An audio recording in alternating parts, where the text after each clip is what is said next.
Ya, namanya manusia kan ada hidup ada mati ya. Ya, Ketika meninggal mau dikebumikan perempuan kah atau laki? kodrat aku, raga aku, jiwa memang perempuan, tapi kan raga aku laki-laki, tetap dengan cara laki-laki.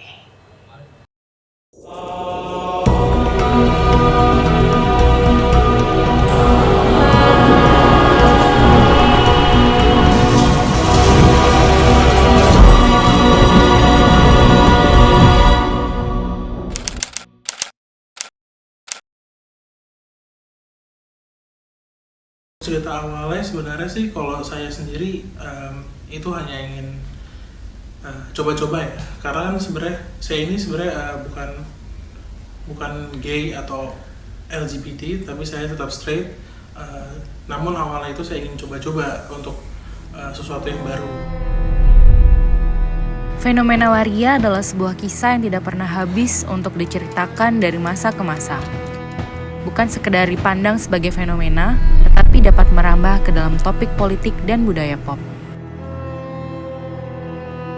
Sebagaimana manusia pada umumnya yang selalu memutuskan sebuah pilihan hidup, sebagian dari mereka memilih menjadi waria karena tekanan ekonomi, dan ada pula yang berkaitan dengan orientasi seksual. Siapapun mereka dan bagaimanapun rupanya, waria telah menjadi bagian dari kisah hidup manusia hingga masa kini. Manusia berhak menyikapi fenomena ini sesuai dengan keinginan mereka. Tetapi pada akhirnya, rasa empatilah yang akan menentukan apakah ego manusia dapat menerima perbedaan ini atau tidak. Pada episode kali ini, kami berupaya menyingkap aktivitas waria di usia senja. Ketika fisik dan rupa tak lagi bermakna, lalu apa yang harus dilakukan? Pengalaman unik selama menjadi transpuan, suka ataupun dukanya juga memang beraneka ya, banyak gitu ya.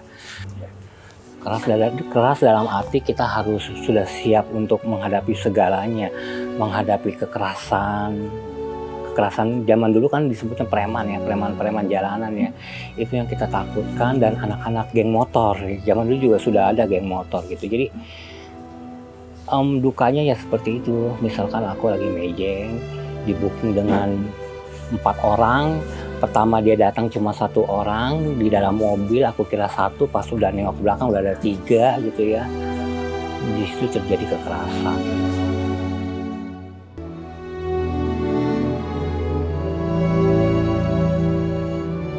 Ini lagi ngapain nih kegiatannya sekarang? Itu lagi nyatok ya. Oh, lagi nyatok. Kita mau pentas. Oh, kita mau pentas, kirain hanya meta lagi apa gitu. Kita mau pentas. Judulnya apa?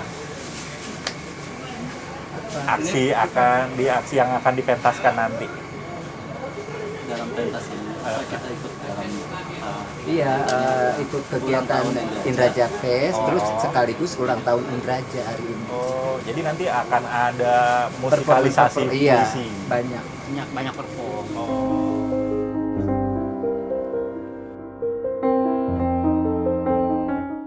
Dulu aku terjun di tahun 80-an, tahun 86 ya, dikala aku masih SMP. Di situ aku masuk pertama dunia teater dulu sih, dunia teater.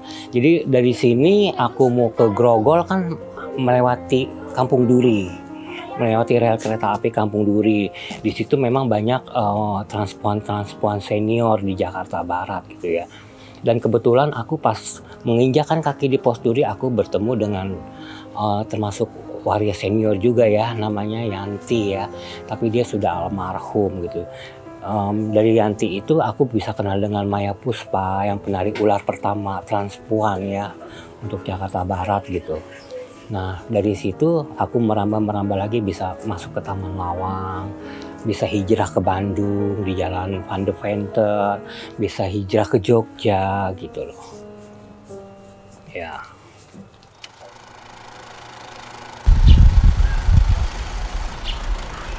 Halo, selamat siang. Perkenalkan, nama saya Irfan dari Yogyakarta. Saya adalah karyawan swasta. Di sini saya hadir untuk membagikan pengalaman saya sebagai pemakai waria. Untuk cerita awalnya sebenarnya sih kalau saya sendiri itu hanya ingin coba-coba ya, karena kan sebenarnya saya ini sebenarnya bukan gay atau LGBT, tapi saya tetap straight. Namun awalnya itu saya ingin coba-coba untuk sesuatu yang baru, karena bisa dibilang kalau diri saya sendiri itu agak bosan dengan wanita. Maka dari itu saya ingin mencoba sesuatu yang bisa dibilang agak liar ya, agak liar, dan ingin merasakan sensasinya yang berbeda dari sebelumnya.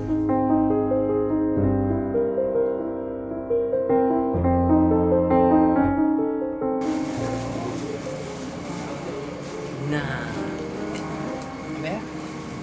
Ini buat apa ini? Ini jadi salah satu dari konsepnya Niki ya. Kondisi. Bisa gini. Bisa jadi kayak Lady Gaga gitu loh. Lady Gaga. Gaga itu. Bukannya Gaga itu Sarden. Sarden Gaga. Sarden Gaga. Hah? Ini juga Lady Gaga. Aku bukan. Oh, kalau ini. Aku ini. Apa sih? Angel.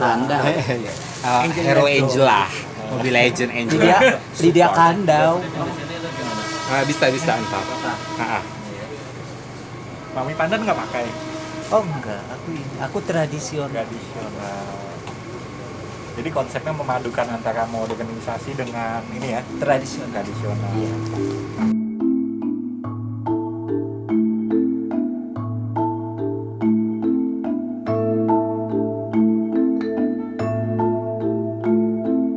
Kalau di Taman Anggrek itu urban ya, semuanya serba masuk dan danger ya. Gini, kalau Taman Lawang dibilang Hollywood night gitu ya, malam-malam seperti Hollywood, memang waria-waria atau transpuan di sana tuh berpenampilan seperti artis-artis Hollywood gitu loh. Jadi kalau di kota, di Beos dulu ya, di museum yang sekarang menjadi apa sih namanya? Kota tua itu dulu ya tempat waria mangkal sebenarnya, yang dekat air mancur itu gitu ya. Itu ke depan sedikit itu udah Chinatown. Jadi semua transpuannya tuh ala-ala Chinese gitu, dan tamu-tamunya juga kebanyakan Chinese gitu. Tapi kalau di Taman Lawang memang Hollywood night. Transpuannya berpenampilan seperti Hollywood, artis-artis Hollywood seperti itu. Dulu aku pernah satu liftingan sama Avi gitu ya. Jebolan-jebolan Taman Lawang yang ada nama ya, zaman dulu aku masih kecil gitu, maksudnya masih belia gitu ya.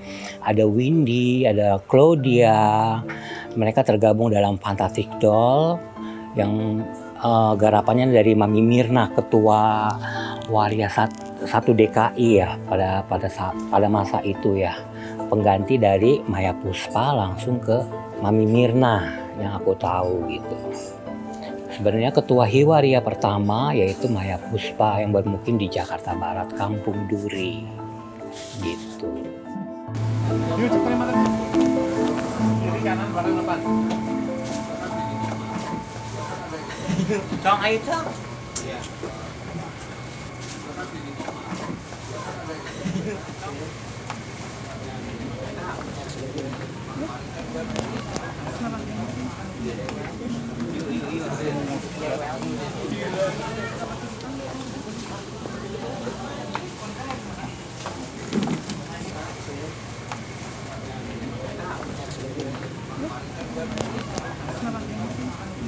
Sampai kereta ini kan aja terus tuh.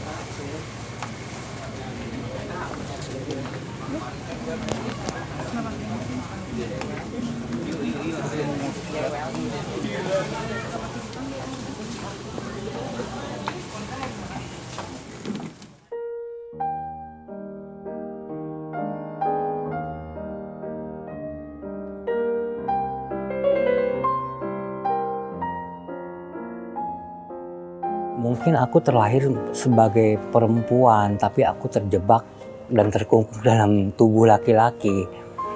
Mungkin jiwa raga aku terlahir seperti perempuan ya, tapi raga aku terjebak gitu dalam tubuh laki-laki gitu ya. Jadi memang aku dari kecil sih sudah seperti ini gitu, udah berpenampilan seperti perempuan gitu. walaupun keseharian aku sampai sekarang tidak pure dandan gitu ya, kecuali abis show aja gitu. Apa abis dari misalkan Taman Lawang, tapi lepas dari itu aku hapus make up dan pagi-pagi berpenampilan seperti biasa aja. First love aku waktu SMP sih kelas 3. Enggak. Dari kelas 1 ya, tahun 80-an ya. Sama guru olahraga. Jadi malu deh. Itu dari guru olahraga. Dan mereka juga, bukannya mereka, dan dia juga tahu ya aku mempunyai jiwa yang berbeda, jiwa yang lain gitu. Jadi dia nanggapinnya ya seperti itu. Jadi kan kita kesemsem ya gitu. Oh, ini gayung bersambut, ya udah jadi first love aja. Pengurus Indraja, dan yang saya hormati seluruh pengisi acara serta tamu undangan yang sudah hadir pada acara ulang tahun Indraja yang ke-48. Sebelumnya, kami ingin mengucapkan terima kasih kepada kakak-kakak yang sudah hadir dan meluangkan waktunya pada malam hari ini. Mari kita saksikan bersama-sama penampilan dari Teater Saya.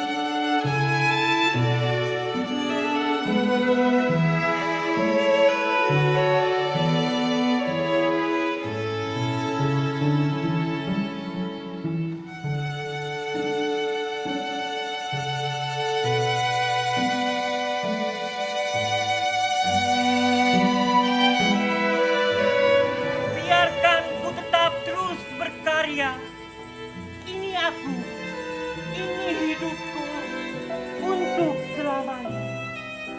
Biarkan ku tetap terus berkarya, biarkan ku tetap terus berkata. Ini aku, ini hidupku untuk selamanya.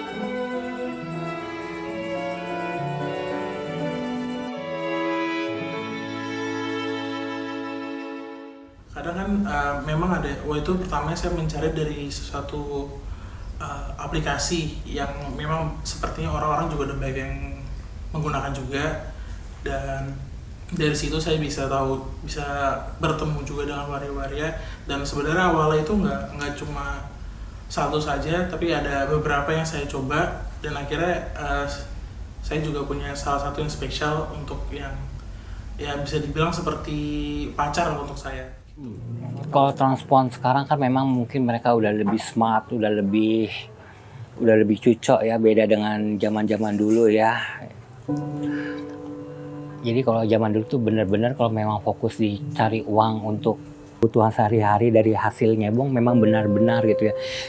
Berbeda dengan sekarang gitu ya. Mungkin mereka-mereka yang udah smart, mereka-mereka yang sudah punya uang, transpuannya cuma iseng-iseng aja ke pangkalan gitu. Aku implan itu untuk kebutuhan ya, bukannya kebutuhan buat aku pribadi, itu kebutuhan untuk para penggemar aku, para penikmat jasa aku gitu. Jadi oh ya udahlah, kita harus implan gitu ya. Aku berpikir aku harus implan. Jadi kalau kata apa tuh nggak gersang gitu loh, tamu-tamu aku nggak gersang, jadi ada mainan tersendiri gitu ya. Jadi ya udah harus implan gitu. Tapi kalau untuk OP kelamin aku tidak.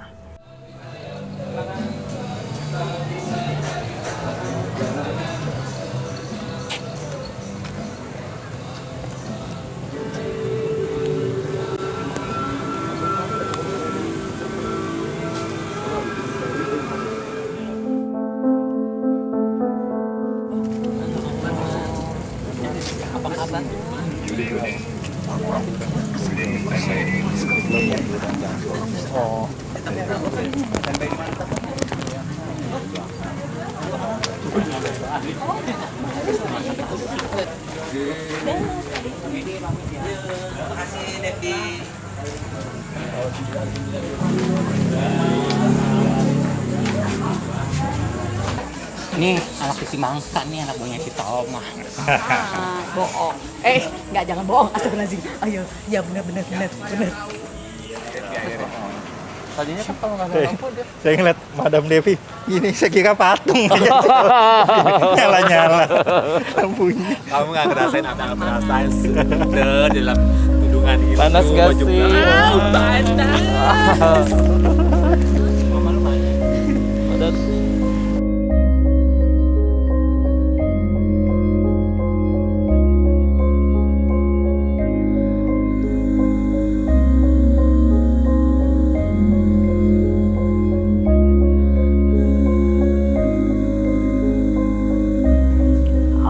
Aku terlahir dari keluarga yang agak asli sedikit agamais ya, soalnya kan aku masih dari keturunan dari Banten gitu ya, jadi kuat sekali.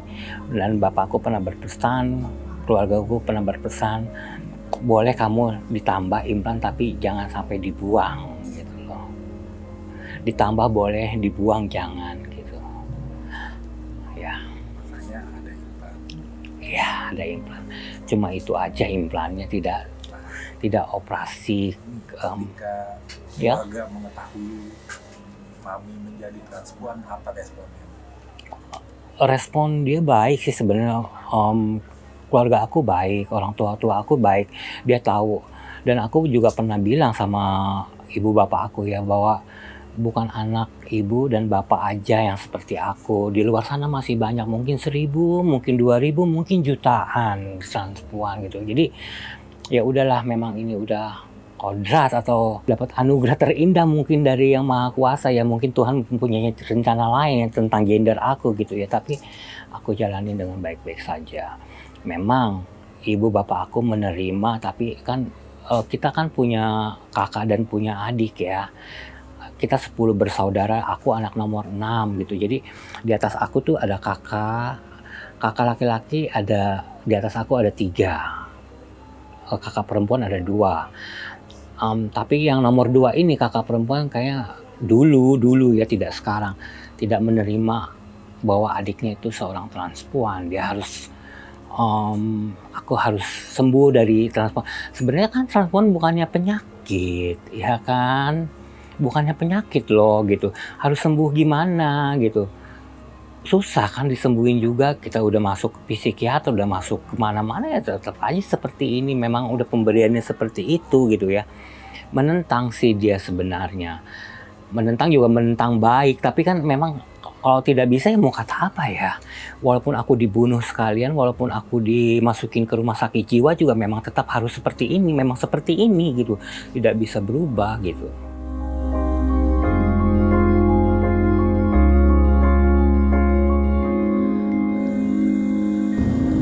Berapa lama nggak pentas? Udah berapa lama nggak pentas? Iya. Itu pas pandemi itu aja, 2-3 tahun. 2019 2 tahun. 2019 kan kita udah dihantam corona tuh. Tapi memang sempat kan, kita sempat dong. Paling tapi kita emang selama pandemi, selama Covid itu kita kan tetap pentas tapi lewat virtual. Iya, virtual. Nggak mati, nggak ada kegiatan, nggak, emang selalu ada kegiatan terus. Enggak, yang milih sama di situ kan. Iya, oh yang milih ya itu tetap terakhir itu kita pas lagi lari-larian. ya pas lagi keadaan itu ya PPKM ya. Iya, PPKM. PPKM. Oh iya. PPKM lagi PPKM. Konsep tadi tuh siapa yang create nih? Sebenarnya sih itu kan konsep dari kita di British ya, itu kan ngambilnya perubahan iklim ya. Iya. Jadi dari kita juga sih, cuma digabung jadi satu sama Ricky, jadi jadilah itu gitu pementasannya. Di-combine ya Jing? Ya, memang kita juga lagi dalam proyek perubahan iklim gitu ya. Jadi kostum-kostum kesempatan banget nih kita keluarin dari baju daur ulang sampah. Panas sih, anjay panas. Ya kalian kayak penonton tahunya kita harus tampil bagus, tapi di situ kita udah merasain. Tapi tetaplah namanya juastinya harus begitu.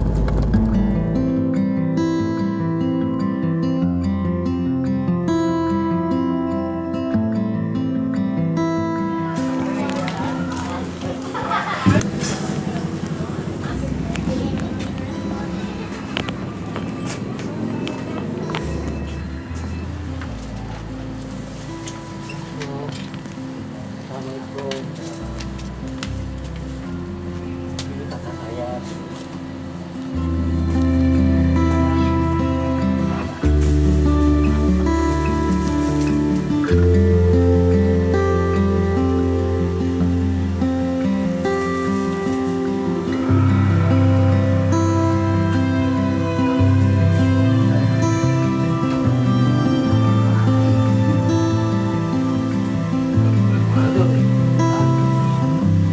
Aku kenal sama seseorang bisa disebut Germo ya.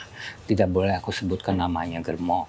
Di situ dia mempunyai anak banyak, anak ayam banyak. Aku main ke kosan dia dan aku sempat tinggal beberapa minggu di dia, dan dia booking satu hotel bawa anak-anaknya itu, dan anaknya itu pertama memakai barang haram tersebut gitu ya. Aku pertama dikasih coba sekali 2 kali, selanjutnya terserah Anda gitu loh. Maksud terserah Anda ya lu beli sendiri gitu ya kan. Nah dari situlah ya udahlah, aku kenal dunia narkoba seperti itu. Pertama sih memang kenalnya di Inek ya. Kalau Inek mah mungkin aku dikasih terus kan dari cowok-cowok, dari anak-anak anakku gitu. Cuman yang aku sesalkan kenapa aku harus kena tahu gitu loh. Jadi kan itu duit segunung juga bisa habis. Jadi kita sehari itu tidak boleh kosong dan harus ada gitu. Syukurnya selama aku terjebak dalam dunia narkoba, tidak pernah tertangkap ataupun gimana ya, selalu lolos terus. Dan yang aku sesalin, aku pernah ngegembel di Gang Subur dekat Duri juga. Aku pernah jual juga demi mendapatkan kuncian putau tersebut ya. Dan aku beberapa kali juga punya salon bangkrut itu karena masih narkoba. Dan terus aku pakai kalau nggak salah sudah 3 atau 4 tahun gitu ya. Jadi 3-4 tahun aku merasa capek. Aku bilang ke orang tua aku bahwa aku ini mau sembuh dari narkoba. Oke, kalau kamu mau sembuh, yuk. Tetangga juga kan ada yang pakai waktu itu ya, orang Chinese. Aku dimasukin ke Lembang, tapi pesantrennya orang-orang Kristen gitu loh.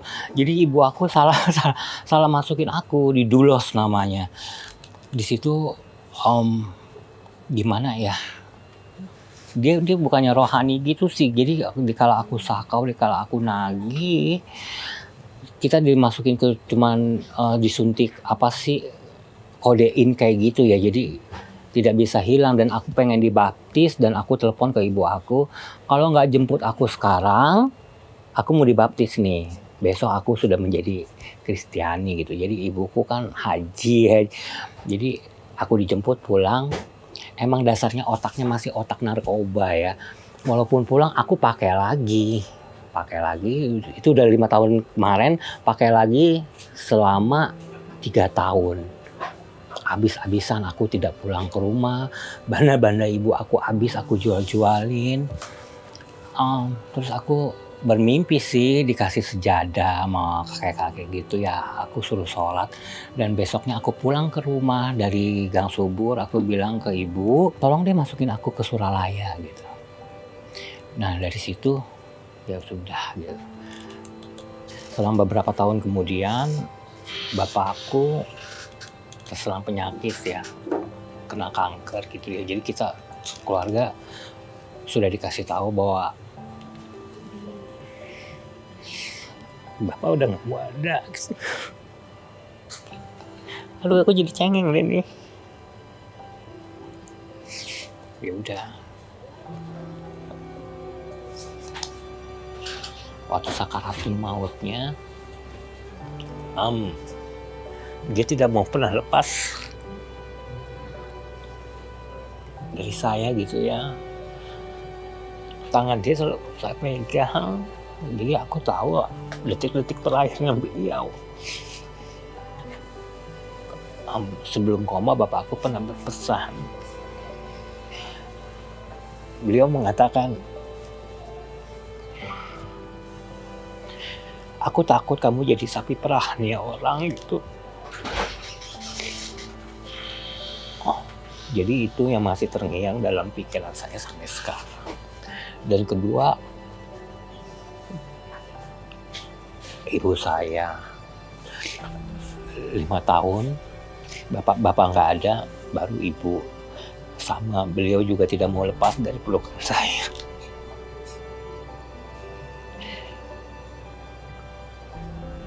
Kenapa ya dua-duanya selalu saya yang melihat napas terakhir gitu loh. Mungkin ini teguran yang di atas ya, bahwa saya itu harus menjadi lebih baik dari kemarin. Kenapa sih harus terjebak dunia narkoba, tahu lagi gitu ya, yang kata orang tuh parah gitu. Ya udah, sekarang ya aku jalan aja sisa-sisa hidup aku. Adel nih, udah kelar. Sedikit lagi itu dulu. Masih ada ya? Oh.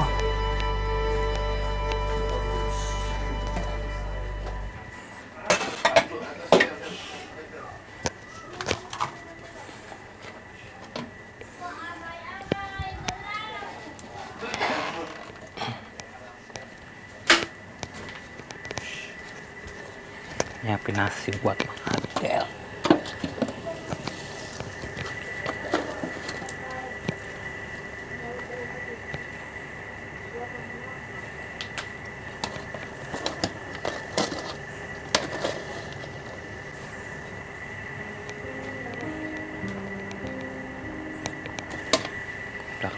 Mang Adel.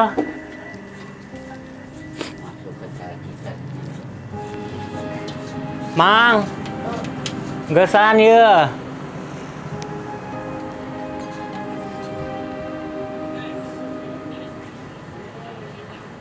Udah.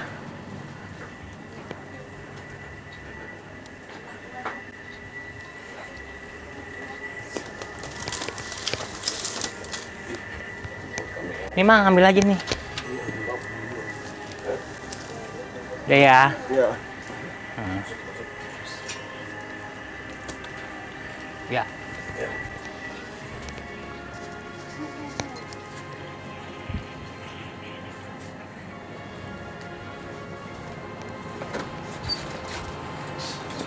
Udah ya, Mang. Iya.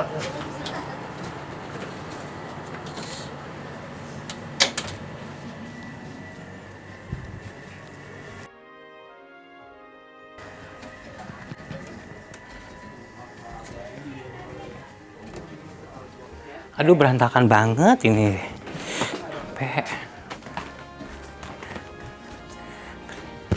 Meta, Wanti, sini. Gini tempat kita ngumpul-ngumpul tuh. Aduh, capek. Kalau saya pribadi sih menyesal tidak ya, karena saya merasa apa yang saya lakukan itu membuat saya bahagia ya. Tidak ada perasaan sesal dan itu selalu membuat saya senang karena dengan apa yang saya lakukan ini saya juga tidak merasa bosan dan ingin terus melakukannya karena ada hal-hal yang baru yang saya lakukan terus setiap kali itu.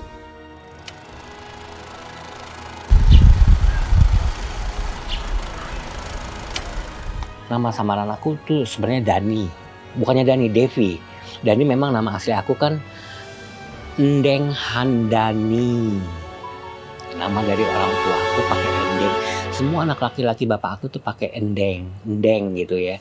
Bapak aku juga Endeng Husein Maskom gitu. Jadi aku ya Endeng Handani. Kakak aku yang laki-laki ada Endeng Hartana gitu. Satu lagi Endeng Askar Suseno, satu lagi Endeng Ginting Hasbula gitu ya. Jadi anak laki-lakinya semua Endeng gitu. Jadi kebetulan aku udah kasih namanya Endeng Handani. Menjadi Devi sekarang. Dan untuk nama Madam Seroja itu karena dari kuliner. Dari kuliner, mau pakai nama apa kulinernya kata Ricky.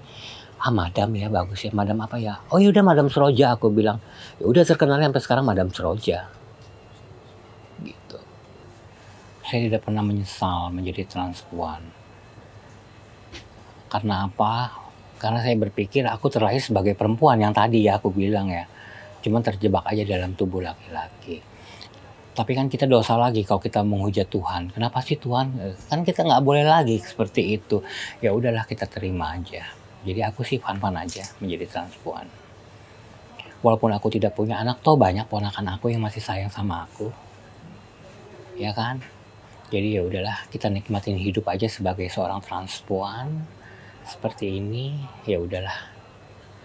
Yang penting Tuhan tahu bahwa aku ini seperti apa. Jiwa pergolakan batin aku kan yang tahu cuman yang menciptakan aku gitu. Jadi masalah dosa atau tidak dosanya itu urusan aku sama Tuhan. Dan orang-orang tidak bisa menjustik aku seperti itu kan. Jadi biar menjadi urusan aku sama yang di atas gitu. Tapi kalau dibilang aku menjadi transpuan ada penyesalan atau tidak, aku tidak menyesal sama sekali.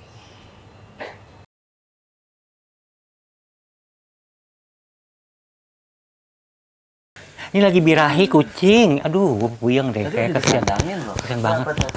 Dikandangin glosok-glosok begitu. Aduh, ini cucian banyak banget ya dasar ponakan gue mah pada males. Masa suruh gue juga sih ngegosok. Gimana judulnya ini nih? Normal juga yo. Mah juga males. Ah, udah kecapean kali, Cong. Iya. Iya. Gimana tadi pentas? Capek nggak? Masak di bawah tadi. Agak aja. Udah, gue masak nasi udah nyiapin buat pedel. Adel. Lu makan soto? Iya. Kamu sono ke bawah deh. Beta, ada apa? Iya beta. Lu makan golep lu. Kesian banget. Ya udah, bagus gitu mau. Sebelah. Enggak apa-apa, udah. Beta aja deh. Lu bedok sama ilmu. Lu mah jahat ya nyuruh semeta mulu. Lu jangan sonon deh. So cantik deh. Mentang paling muda deh. Nama gue ayo. Nama gue di sini. Beta bisa makan. Kita keburu pergi loh. Siapa sih? Si Pedel. Mang Adel. Oh, Mang Adel. Dia jaga malam. 11:30 lu bentar lagi loh. Aduh, gue capek kaki gue sampai berurat, emang kaki gue berurat kali ya. Itu bukan kecapean. Kebanyakan ngeden. Langsung deh, apa gimana? Hah? Langsung banget. Udah, lu minta aja sono. Happy. Kan di atas nanya aja. Lu bawel. Ada yang mau makan soto enggak? Yakin? Mau? Bang, adik. Enggak. Kalau mau sekalian pesen mungkin enggak boleh banget. Aku enggak. Enggak. Enggak bener makan soto. Mau disuapin kalau Soto wangi loh. Jalanin aja hidup seperti apa adanya. Kita harus hidup sehat. Menjauh dari dunia-dunia seperti itu. Jadi kesibukan aku masih berteater. Dan syukurnya ada Sanggar Suroja yang masih memberikan support kepada aku gitu ya. Mereka memberikan UMKM gitu walaupun dalam keadaan terpuruk. Mereka masih mau memperhatikan saya gitu. Kebetulan kan kuliner dapur Madam Suroja kan dari komunitas queer. Boleh aku sebut LGBT gitu kan, dari Ricky, dari Nurdiansa, dari Lijo. Jadi dari mereka itu terhubung dengan yang lain sampai kita masuk kayak artis juga pernah ada yang pesen, pernah ada yang endorsein kita gitu ya. Jadi berjalan aja. Dan ada satu temen teater aku, Ibu Dian Mariana, mereka memasukkan aku sampai ke Bapak Anies Baswedan, sampai ke Sandiaga Uno pernah mencicipi kuliner dari Madam Suroja gitu. Walaupun usaha kita kecil-kecilan, tapi peminatnya lumayan. Ya, kalau untuk soto sendiri kan ini peninggalan keluarga dari iparnya adik aku ya, suaminya adik aku gitu, peninggalan soto. Mereka mempunyai bengkel soto gitu ya. Jadi ini sih turun temurun memang. Dan adik aku juga sebenarnya jualan soto juga, tapi mereka angin-anginan gitu. Jadi udah aja deh bengkel aja deh, mengurus berapa gerobak ini gitu loh. Ada yang keluarnya malam, ada yang keluarnya subuh gitu. Jadi ya udah bikin bengkel soto menerus dari keluarganya Agus. Jadi tukang soto itu harus membayar sewa gerobak dan mengambil nasi dari kita gitu. Ya cuma itu aja. Dan bengkel soto ini juga ada beberapa kontrakan gitu. Jadi ya, untuk menyambung hidup keluarga mereka, jadi aku bantu sedikit banyaknya.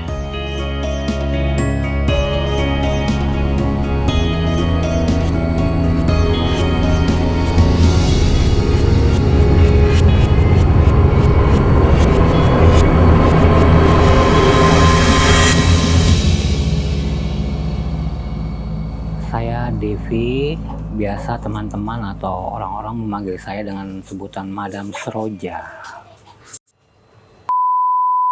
Makasih banget ya udah ditunjukin film tadi, karena film tadi juga saya jadi sebelumnya saya penasaran banget gimana sih kalau misalkan transpuan itu jadi sudah tua, jadi ya mohon maaf lagi itu, jadi saya tahu gimana hasilnya ketika tua ya.